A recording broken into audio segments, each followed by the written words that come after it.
Marrying an old man like you was a mistake. I wanted to marry a young, rich man like him. The two of you can just get along as you like." With that, my wife, Linda, left with him hollering 3 a.m. Mars, and her lover's wife and me are alone in the room. I guess to my wife, I'm just an old man, being 12 years older than her. Feeling down, I caught sight of my wife's lover's wife. She looked familiar. As I was looking at her, she turned to me and gave me a beautiful smile. "Long time no see. My name is George Sullivan. At 36, I worked 3 shifts at a factory. After graduating from college, I started working at this factory and focused on getting as many certificates as I could, such as a forklift license and a boiler technician qualification. I've been all about work until now, but before I knew it, I was already 36. At this age, the 3-shift work that used to be okay is starting to take its toll on my body. From my 40s and 50s seniors, I get encouraged like, "George, you're the best worker among the younger guys. Keep up the good work." And from my peers, I started getting advice like, "Why don't you get married and find a wife who'll support you?" Exactly. You should get married and then consider switching jobs to prioritize your family. Indeed, I don't have any encounters at work, and because of the night shifts, I spend most of my time at home sleeping. And since junior high, I've never even had a crush. Am I going to be single for the rest of my life? Feeling anxious, I decided to join a matchmaking agency. And a month after joining the matchmaking agency, I met a woman who was 12 years younger than me and started dating. Her name is Linda. She's 24 and works as an esthetician. Linda looks so young and beautiful that she wouldn't be out of place in a high school. After meeting her, I had more chances to look at myself with rough skin. I guess I'm really an old man. I began to feel seriously disgusted with my aging that I had been vaguely aware of. I lose confidence in myself and start self-loathing.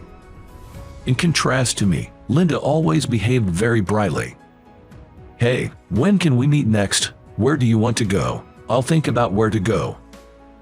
She energetically led me, who was being overly self-conscious about my age and looks. "I'll contact you the next time we can meet. Let me think about the date spot too." To meet her expectations and efforts, I tried my best to be cheerful in front of her, without thinking about myself.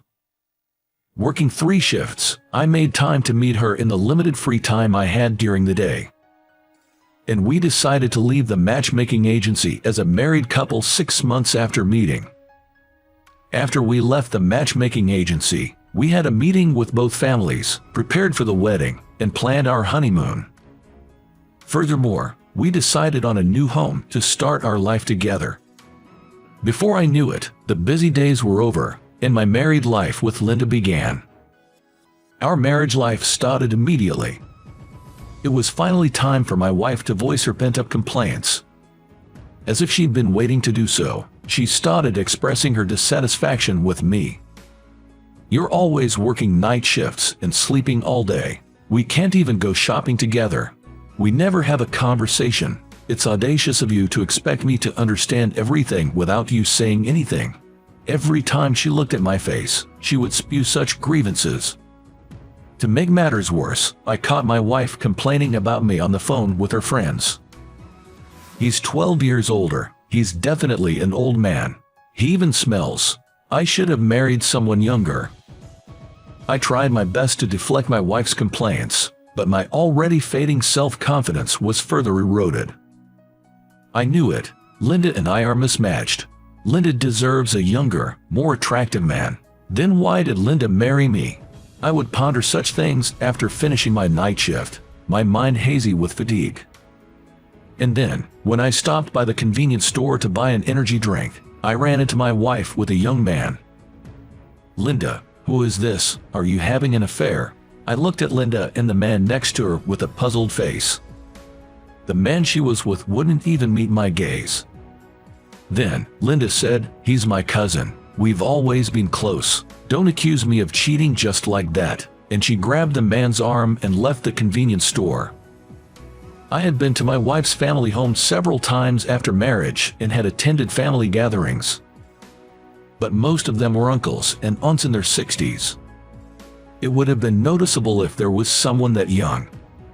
If she says he's her cousin, then I'll find out if that's true, I muttered to myself as I left the convenience store and headed straight to a private detective agency. And with the detective's investigation report, my wife's infidelity was confirmed. The man my wife was cheating with was a 29-year-old man with an unspecified occupation. What do you mean by unspecified occupation? The first question I asked the detective was about the man's job. Actually, he claims to be a marriage consultant, but he has no registered profession, no company registered, nothing. Saying this, the detective showed me a photo of the man distributing flyers in front of the train station. A marriage seminar. He's jobless, and he's doing something like that in front of the station. I was utterly appalled at the sight of the photo. Soon, a divorce meeting through a lawyer was arranged. But my wife's decision was already made. I wanted to be happy with someone young and rich like him. I don't need an old fart like you. My wife said this and readily agreed to divorce me. This man, Tom, whom my wife cheated with, had a wife who was same age as me. I don't need such an old hag, he said, easily discarding his own wife. He's a famous marriage consultant. He's in the spotlight on TV and in magazines. You two might as well get along. With that, my wife demeaned us while boasting about themselves, laughing as she left arm in arm with her lover. I wish they would just go to hell. As I muttered my resentful sentiments, I noticed the downtrodden wife of the cheating man sitting with her head bowed. She seems oddly familiar. As I stared in puzzlement, she suddenly looked up and gave me a helpless smile. Are you, Lisa? When I expressed my surprise, she laughed wryly and said, "Oh, you just noticed now." She was my first love from middle school, whom I had been hopelessly infatuated with. Never would I have expected to meet her in a place like this. Without a moment's hesitation, I invited Lisa to dinner right then and there. Why did Lisa, the belle of the class, end up marrying a guy like that? Oh, don't say it like that in the beginning. He was so kind, gentlemanly, and wonderful. Lisa smiled with her usual sophisticated grace. But he cheated on you, he's the worst. As I confronted her with a grave look on my face, she started to share her story. I used to be popular among many boys during my school days, but once I became a working adult, opportunities to meet men or being courted suddenly disappeared. Her eyes started to well up with tears.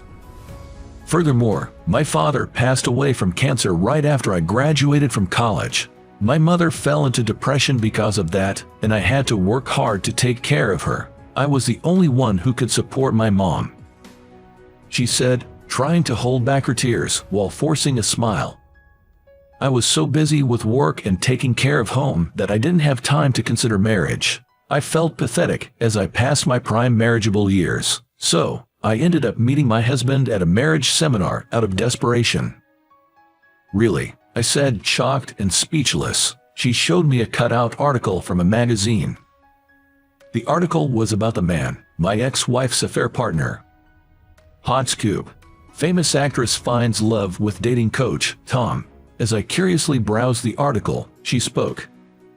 He calls himself a dating coach, but in reality, he's unemployed and holds these relationship seminars. Recently, a famous actress attended one of his talks, and he's garnered some attention because of it. So, that guy was actually jobless. My eyes widened in surprise, and she chuckled. Yes, jobless and making no money from his seminars, but he was always kind and attentive to me. He'd get carried away with his temporary fame and messed up everything. Her smile had a touch of loneliness. Seeing her like this made me feel a pang of pain in my heart. I'll listen to anything you have to say. Please, don't hold back anymore, I said, surprising her with my passionate outburst. She smiled and said, then, I have one favor to ask. Would you date me if you're okay with it? And of course, with marriage in view in the future. Yes, I was overjoyed by the unexpected confession from my first love. Absolutely. I've liked you since middle school, Lisa. I started crying in the restaurant where we were having dinner, not minding the people around us. Stop it, it's embarrassing, Lisa chuckled. Soon after our respective divorces, Lisa and I began dating. We would go to amusement park sorties on our days off, and we'd hold hands and chat on our way home. I've actually had a crush on you, George, since middle school. Of course, I knew you liked me too, she confessed. I would have been thrilled to date you if you had told me that, I replied, laughing awkwardly. But it's so embarrassing, especially with everyone watching at school. Lisa said bashfully, then looking up, she said with a bright smile, but now, my long-held wish has come true, and nothing could be better. That's killing me. I replied, blushing and unable to meet her eyes. Being with Lisa makes me feel pure, like I'm back in school and falling in love for the first time. I don't worry about my age or looks. Her smile alone fills my heart. In the bliss of this new romance, I found myself forgetting about my ex-wife entirely. It's been 2 years since I started dating Lisa. I proposed to her, and now we are planning our wedding while living together in the same apartment. I'm glad I can still see the kind man you were when we first started dating. Even after moving in together, I'm so happy I'm going to marry you, George. With a smile, she said those words, and I held her close, whispering in her ear, you don't need to think about that guy anymore. Just at that moment, my cell phone rang. It was my ex-wife. What does she want now? Should have blocked her number. I mumbled, picking up the call as Lisa looked at me, worried. Can I borrow me some money? Just a little bit. She didn't even say hello, just begging for money. I sighed at my ex-wife's audacity and asked, just a little or how much? $10,000. No, $5,000. You call that a little? I was half exasperated, half angry when she started crying all of a sudden. My husband lost his job. We can't afford to live, can't even pay the rent. Debt collectors are coming today. In a somewhat spiteful tone, I retorted. No way a famous dating coach who helped a famous actress get married could suddenly lose all his income, right? She stuttered, struggling to respond, and I continued. Well, it's been years since he was famous. Now he's just a well-known con artist, your dear husband. Upon hearing this, she suddenly panicked. What do you know about my husband? Yeah, I've seen it in the news. Selling off-the-shelf perfumes and bracelets for thousands of dollars. I saw in a tabloid that the victims are suing him. That's right, that unemployed guy, who claimed to be a famous dating coach, got a bit too carried away with his newfound fame. He was trying to sell cheap perfumes and bracelets worth a few dozen dollars for thousands of dollars. Obviously his victims filed a lawsuit, and now reporters are swarming his house every day. And because of this, his affair with Linda, which led to their meeting, was revealed to the world. When a dating coach destroys a family through an affair, it's bound to plummet his popularity. That guy, who used to be famous just by the name of Tom, is now being reported by his real name. His real name and his wrongdoing are spread all over the country, and now everyone knows him as a famous con artist. If he had steadily held his seminars, he might have genuinely become a well-known dating coach. But now, it's all too late. Best of luck with your famous con artist. I'm marrying Lisa, so don't ever call me again. Just as I was about to hang up, she blurted out in a flabbergasted tone, What? You're marrying her? Are you joking? Lisa is my first love, and she's a genuine dating consultant. Why don't you look her up? Upon my suggestion, she promptly started searching for Lisa on her smartphone. No way, she's the owner of a matchmaking service. She even supports the operation of other matchmaking services. What is this, a top-tier dating counselor? Seeing my ex-wife flustered, Lisa signaled me to pass her the phone. Dating consulting is a legitimate job. I hope you'll continue to support your jobless husband who has been lying about his profession.